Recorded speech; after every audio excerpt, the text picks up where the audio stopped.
Aïe aïe aïe aïe aïe. Je sors tout juste de la séance d'Elysium, le nouveau film de Neil Blomkamp. Ou Blomkamp, je vais l'appeler Blomkamp. Alors Neil Blomkamp, pour ceux qui ne savent pas, c'est son deuxième film Elysium. Il avait réalisé en 2007 un film de SF qui pour moi est tout simplement culte, District 9, qui racontait en gros, si vous voulez, les extraterrestres étaient arrivés sur Terre, en Afrique du Sud, et ils étaient parqués dans des camps de réfugiés.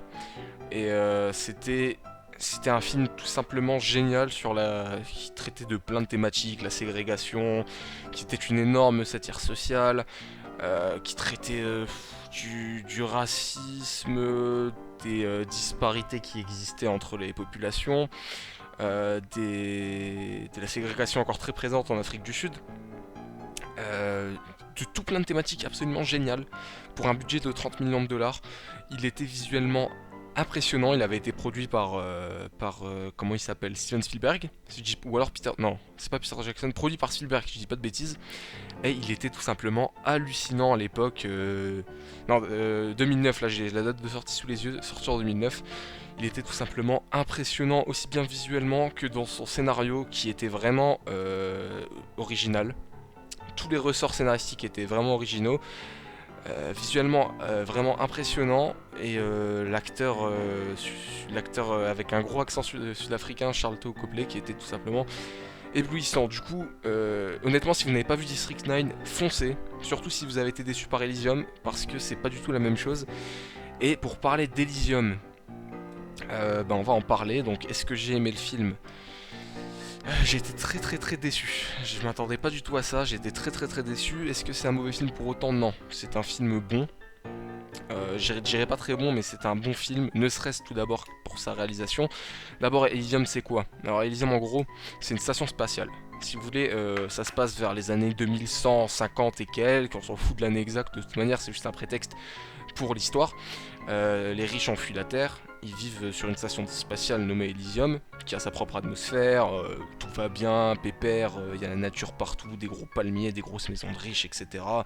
Tout va bien dans le meilleur des mondes. Les pauvres, eux, ils vivent tous sur Terre, ils sont restés sur Terre, et la Terre c'est devenu une espèce de grosse décharge géante, complètement polluée, pleine de maladies, où tout le monde vit dans la misère. Ça c'est le pitch de base. Ensuite on suit le héros Matt Damon qui incarne Max dans le film, qui travaille à l'usine, et alors déjà ce qui est assez épatant, je vais beaucoup comparer ce film à District 9 parce que c'est le même réalisateur, même scénariste, c'est Neil qui a fait les deux, et au départ il a exactement les mêmes ressorts scénaristiques, c'est-à-dire que au départ on a le héros qui vit qui vit aux côtés des gens en nécessité, ou des gens qui ont un problème. En l'occurrence dans District 9 ce sont les extraterrestres, ici ce sont les pauvres. Et là en l'occurrence il est lui-même pauvre, il subit lui-même cette situation. Et il va y avoir un élément déclencheur, il va lui arriver en gros une tragédie si on veut.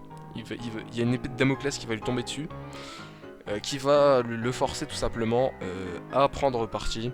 Et donc à partir d'un moment, Max va avoir en tête pour d'aller sur Elysium. Ça va être sa mission. Il va devoir aller sur Elysium pour régler un souci. Ah oui, puisque sur Elysium également, ils ont tout, hein. Ils ont la médecine parfaite, les maladies n'existent pas, c'est vraiment une utopie par excellence. Donc il se prend pour mission d'aller sur Elysium. Et puis à partir de là, on tombe dans un espèce de comment dire, je pense que à la base Elysium, je pense que c'est pareil pour beaucoup de monde qui ont été déçus. Ça m'a beaucoup fait penser à Gunem, au manga Gunem, vous savez. Donc il y a il y a les habitants qui habitent en bas sur une espèce d'immense décharge polluée, et en haut il y a ceux qui vivent tranquillement. Donc c'est l'opposition de deux mondes. Et au départ ça m'a beaucoup fait penser à ça, Elysium. Et à la base c'est ça, le pitch de base c'est clairement ça. Sauf que au cours du film, on s'attarde sur un schéma narratif qui part un peu dans tous les sens. C'est-à-dire que la dualité et toutes les thématiques que ça importait entre la lutte des classes, la dualité entre deux mondes, comment vivent ceux d'en haut, comment vivent ceux d'en bas, toute la géopolitique si vous voulez, tout ça c'est complètement mis à l'écart pour servir l'intrigue de Max, qui pour une raison que je vais pas vous dévoiler, doit aller à Elysium.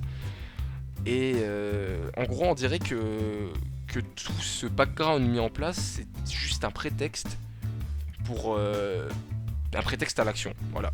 Pour moi, c'est un prétexte à l'action. Ce film aurait pu être un incroyable film de science-fiction et il se transforme limite en film d'action. Alors, par contre, là je vous parle du scénario. Il faut quand même dire que visuellement, il est impressionnant. Techniquement, il est impeccable. Le film, il n'y a rien à dire. Au niveau de la réalisation, alors, dans District 9, on avait des scènes très posées. L'action était très lisible. Les combats contre les mechas, il y avait déjà des mechas, étaient vraiment impeccables. Dans Elysium, on a énormément de shaky cam. Donc la shaky cam, c'est la caméra qui tremble. Beaucoup, beaucoup, beaucoup. Surtout dans les scènes d'action. Il y a beaucoup de scènes d'action qui font mal au crâne parce qu'on comprend pas ce qui se passe. Ce qui est vraiment dommage parce qu'à côté de ça, on a des espèces de scènes de ralenti qui sont absolument magnifiques et géniales visuellement. Pareil, on a des plans absolument géniaux. Je pense à une scène une scène dans le film où ils sont sur une station spatiale où le héros se bat contre l'antagoniste antagoniste incarné par le héros de District 9. Il s'appelle l'acteur Charlton Copley. Qui d'ailleurs est un acteur absolument génial, il a un accent absolument formidable et du coup son rôle est juste génial dans Elysium. Regardez le film en VO si vous pouvez, honnêtement d'ailleurs regardez tout le film en VO si vous pouvez parce que la VF ça tue complètement le jeu d'acteur. Honnêtement ça tue complètement le jeu d'acteur mais ça c'est un autre débat. Donc on a les deux protagonistes qui se battent et à côté de ça on a une espèce de plan grand angle avec deux espèces de mini arbres cerisiers on dirait qui volent dans l'air. À côté de ça, on a l'immensité spatiale et de la station. Et le plan est juste tout simplement magnifique. Il y a des plans hallucinants comme ça. Et à côté de ça, on a des plans grotesques de shaky cam qui tremblent dans tous les sens. Ouais, le montage est vraiment bizarre. Honnêtement, le montage est vraiment bizarre. À côté de ça, pareil, pour continuer dans la réalisation, qui a d'ailleurs un rapport avec le scénario vu que je mêle un peu les deux, il y a des flashbacks. Qui nous font un peu comprendre l'enfance du héros et qui du coup servent à caractériser le héros. C'est ça que j'ai trouvé aussi un peu dommage, c'est que le héros est surtout caractérisé dans ses flashbacks, mais à côté de ça, on n'a aucune... Est-ce qu'il est orphelin? Est-ce que... C'est quoi ses aspirations? On dirait un opportuniste en fait, le héros du coup. Il est vraiment très mal mis en valeur. Et du coup, tous les enjeux dont traite le film, on parle quand même de l'un des plus gros enjeux, c'est évidemment, comme d'habitude dans ce genre de film, la révolution, les pauvres qui essayent de sortir de leurs conditions, etc., etc. Ça rend le tout très plat, parce qu'on n'a pas un bon développement des personnages, ce qui n'empêche pourtant pas, comme je l'ai dit, le film, d'avoir des personnages absolument géniaux, comme le méchant, l'antagoniste qui joue un espèce de mercenaire complètement détraqué. Et à côté de ça, on a des personnages, voilà, comme le héros, qui ont un caractère, mais qui sont mal mis en place, tout simplement mis en place par des flashbacks, qui eux-mêmes sortent un peu de nulle part juste pour appuyer le film. Il y en a au début, il y en a vers la fin. C'est bizarre, honnêtement, c'est bizarre. C'est du gâchis, voilà, c'est du gâchis. Pour moi, clairement, le film aurait pu être 100 fois mieux. Il est bon, mais il aurait pu être 100 fois mieux. Et vous savez quoi, là j'ai l'impression d'un peu radoter, donc je vais vraiment énumérer ce qui va pas pour être beaucoup plus clair. Alors déjà, les pauvres. Je veux bien que... Déjà, c'est censé être un film de science-fiction, ça se passe 100 ans après notre futur. Au début, on voit des espèces de plans larges sur les habitations qui sont un peu circulaires, un peu futuristes, etc., etc. Donc on se dit, ah ouais, quand même, ça fait vraiment très ville futuriste, on a des espèces de gros temples au beau milieu de la ville, gros temples en métal, etc. Et après, tout le reste du film qui se passe sur Terre, on dirait que la population vit dans des favelas, dans une espèce de décharge de favelas complètement dégueulasse. Et du coup, ça fait, je sais pas, on dirait, il n'y a pas du tout d'exploitation de tout ce qu'ils nous ont montré avant. Par exemple, ok, les riches sont partis, ils ont quitté la Terre. Mais les habitations sont restées, je sais pas, on les a vues au début du film. Donc pourquoi on ne montre pas plus de scènes? On dirait qu'il y a une espèce d'économie de budget, c'est ça que je trouve dommage, c'est que on nous parle d'un monde, on caractérise un monde dans le background, et après pendant tout le film, on le voit pas. Il est pas développé. De même, pareil, sur Terre, on nous dit que tout le monde est pauvre, et du coup ils sont entre guillemets en guerre contre Elysium, puisque dès que quelqu'un essaye d'entrer illégalement sur Elysium, il se fait descendre. D'accord, je veux bien que toute la Terre soit pauvre. Alors déjà, une pauvreté généralisée comme ça m'étonnerait sur Terre, puisqu'il y a quand même les structures qui restent. Elle est où l'armée? Est-ce qu'ils ont des missiles nucléaires ou pas? Il y a quand même quelqu'un qui se charge un minimum de maintenir l'ordre, même si c'est le chaos total. Voilà, on n'a aucune explication géopolitique, on ne sait pas ce qu'il se passe. À partir de là, je suis désolé, mais des enjeux type révolution, sauver le monde, sortir les pauvres de leurs conditions, ça ne prend pas puisqu'on ne sait pas quels idéaux ils défendent. On ne sait pas le pourquoi du comment. On ne sait pas. Alors moi je suis vraiment pas difficile avec ce genre de film en général, avec le genre de film de SF, j'ai pas besoin que tout soit expliqué. Là le problème c'est qu'on a un mauvais background, on a un background prétexte à l'action. Et du coup c'est pareil, Elysium on en voit quoi? On voit des bourges. Alors clairement on voit des bourges. Voilà, c'est plus ou moins ça le truc. On voit les bourges dans un coin de paradis. Ouais, d'accord, ça fait havre de paix paradis. J'aurais quand même voulu en voir plus sur Elysium, parce que c'est la même chose sur Elysium, on sait pas vraiment comment ça fonctionne, on a 2-3 puissants qui dirigent, sinon c'est tout. Ça c'est le majeur problème, c'est ça le majeur problème, c'est qu'en fait tout le film se focalise sur Max, sur son espèce de quête pour aller à Elysium, qui au final est sans substance, c'est le mot je pense, sans substance. Alors là honnêtement on dirait que je descends le film, j'ai bien aimé le film, les scènes d'action sont absolument géniales, il y a énormément de shaky cam. Le problème c'est que j'en étais 4 à être allé le voir, j'étais le voir avec 3 autres amis. On est sorti de la salle et j'ai dit un truc qui résumait tout le film je pense. Je viens de voir ce film, c'est un film que j'oublierai demain, ce qui n'est vraiment pas le cas de District 9 qui m'avait vraiment marqué un moment. Là dans ce film on ne retient absolument rien, ce qui est vraiment dommage parce que j'en entendais beaucoup du deuxième film de Neil Blomkamp, surtout avec un budget pareil.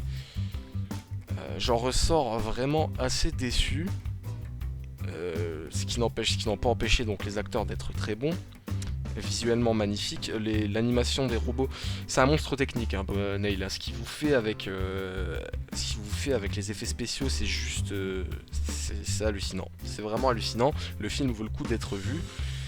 Par contre j'en attendais peut-être trop, c'est juste ça le truc, c'est que District 9 était vraiment intelligent, il y avait une vraie critique derrière. Il était bon, la fin était très très recherchée, la fin de District 9 est juste magnifique. Là la fin d'Elysium, elle est cramée à 10 km de 1, et de 2, elle résout rien, c'est un gros foutage de gueule. Enfin, c'est pareil, c'est le même problème, on nous explique rien au début, la fin ne résout rien. Et je vais pas spoiler, là j'ai envie de spoiler parce que je suis énervé, mais la fin d'Elysium, c'est une grosse blague. Ce n'est pas avec ce qui a été fait, enfin, ce n'est pas avec la fin qu'ils ont réussi à faire. C'est pas ça qui changera quoi que ce soit, faut arrêter de déconner. Je vois mal la situation changer s'il y a vraiment une pauvreté aussi généralisée. Pour moi, le salut ne vient pas d'Elysium ou de je ne sais quelle station spatiale ou autre. Pour moi, le salut vient de Terre, il faut qu'ils reconstruisent la Terre. Pour moi, ça aurait été le truc le plus logique à faire. C'est une hypothèse, ils auraient pu faire plein de trucs. C'est pareil, on comprend pas. Je comprends pas. Après, à part ça, le film, il fait quand même écho à de nombreux autres films de SF. Hein. Vous verrez beaucoup de références, de thématiques. C'est du déjà vu, j'ai envie de dire. Après, quand même, pour tout ce qui est vaisseaux spatiaux, robots, tout ce qui est visuel, tout ce qui est ingéniosité, vu qu'il y a de vraies idées de science-fiction derrière, c'est du très bon. J'ai passé un bon moment, j'ai pas vraiment vu le temps passer, il y a 2-3 longueurs, il y a quelques absurdités au niveau des personnages. Dans l'ensemble, c'est un bon film que je n'ai pas aimé malheureusement, mais j'ai passé un très bon moment devant en tout cas. Mais oulala, ce film est aussi bordélique que cette critique. Ça part dans tous les sens comme dans cette critique. Mais waouh, très très mauvais schéma. En fait, c'est le schéma narratif pour moi qui a tout plombé. C'est avec un meilleur scénario et un traitement beaucoup plus approfondi de son univers, ça aurait pu donner le film de SF de l'année honnêtement, avec ce qu'il avait. Là ça fait juste un bon film de SF. Mais voilà, pas plus, sans plus. Par contre je vous conseille d'aller le voir quand même parce que c'est une claque visuelle, c'est une claque tout court. Mais je comprends tous ceux qui sont déçus. Je comprends vraiment tous ceux qui m'ont dit il est nul. Je comprends même ceux qui ont dit c'est une merde. Enfin, moi, honnêtement, pour dire c'est une merde, faut vraiment abuser. C'est pas une merde du tout. Mais je comprends vraiment ceux qui n'ont pas aimé. Puisque moi-même, je l'ai pas vraiment aimé. Par contre, on peut pas vraiment dire que c'est un mauvais film. Ne serait-ce que pour le monstre technique que ça représente. Par contre, c'est pas non plus un très bon film, quoi. Je suis vraiment déçu qu'il ait été plombé par des défauts qui sont pourtant facilement modifiables, vous savez. Il suffit juste... Comme quoi, ce film, c'est tout ça, ça montre tout simplement l'importance d'une bonne écriture scénaristique. Parce que avec les moyens, il avait les moyens, il a le génie pour, parce que c'est un excellent réalisateur et un excellent scénariste. Il nous l'a montré avec District 9. Elysium, il aurait pu faire 100 fois mieux. Honnêtement, je vais pas déblatérer pendant 20 minutes, cette critique est déjà assez longue parce que je suis très déçu.